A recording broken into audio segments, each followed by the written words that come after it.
உன்னுடைய கிரியை பார்த்துதான் நான் செங்கல் எடுத்து கட்டுவேன்றார். உனக்காக நான் ஒரு வாசஸ்தலத்தை ஆயத்தம் பண்றேன், அந்த வாசஸ்தலம் பூரணமாகணும்னா உன் கிரியை இங்க பூர்ணமாகணும், உன் செயல்கள் பூர்ணமாகணும். அப்போ தேவன் விரும்புகிற சித்த எண்ணில் நிறைவேற நிறைவேற ஒவ்வொரு அடுக்கு செங்கல் ஏறிட்டு இருக்குதுன்னு ஆண்டவர் என்கிட்ட பேசுறது அப்படியே தான் சொல்றேன். உன்னுடைய செயல்கள் தான் உனக்கான வாசஸ்தலத்தை உண்டாக்கி கொண்டிருக்கிறது. உன்னுடைய செயல்கள் தான் உனக்கான வாசஸ்தலத்தை கட்டி கொண்டிருக்கிறது. எனவேதான் பைபிள் சொல்லுகிறது, உங்களுடைய பொக்கிஷங்களை பரலோகத்தில் சேர்த்து வைங்கள். நான் செய்கிறது இன்னைக்கு என்ன செய்கிறேன்? என் செயல்கள் தேவனுடைய புஸ்தகத்தில் எழுதப்படுகிற செயல்களாய் மாறிக்கொண்டிருக்கிறதா? ஆமை, உண்மையாய் அவரை நேசிக்கிறவர்கள் எதை தான் செய்ய துடிப்பார்கள் என்றால் அவருடைய விருப்பத்தை. அவருடைய விருப்பத்தை பேதுருவிடத்தில் கேட்கிறார். என்ன கேட்கிறார்? நீ என்னிடத்தில் அன்பா இருக்கிறாயா?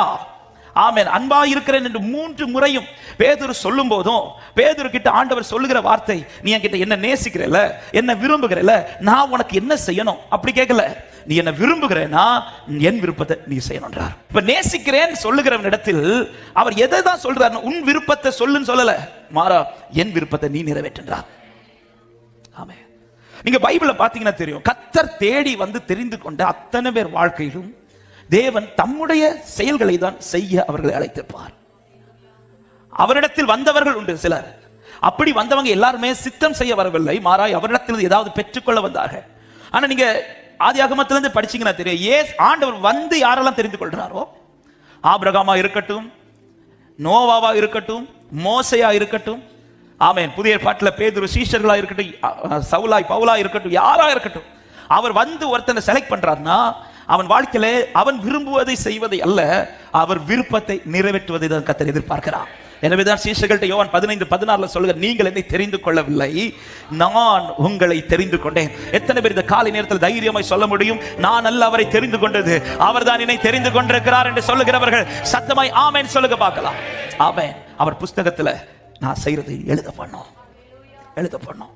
அப்ப என்னுடைய விருப்பங்களும் என்னுடைய ஏக்கமும் எதற்காக தான் துடிக்கணும்னா எதையோ செய்வதல்ல. ஆமென். ஒரு வார்த்தையை தைரியமா சொல்றேன், தினமும் நான் செய்கிற செயல்கள் சொல்லும் நான் என் தேவனை நேசிக்கிறேனா இல்லையா என்பதை. ஆமென். நான் செய்கிற செயல்கள் அது சொல்லும் நான் ஆண்டவரை எவ்வளவு நேசிக்கிறேன் என்று. பேதுரு நேசிக்கிறேன் என்று சொன்னதும் ஆண்டவர் சொல்றார், நீ என் ஆடுகளை, அவருடைய விருப்பத்தை அப்படியே வைக்கிறார், அவர் திட்டத்தை வைக்கிறார். நான் இன்னைக்கு எதை செய்ய பிரயாசிக்கிறேன், என்னுடைய செயல்கள் எதை செய்ய துடிக்கிறது, தேவ சித்தத்தை செய்கிறவர்கள் பாக்கியவான்களா இருக்கிறார்கள்.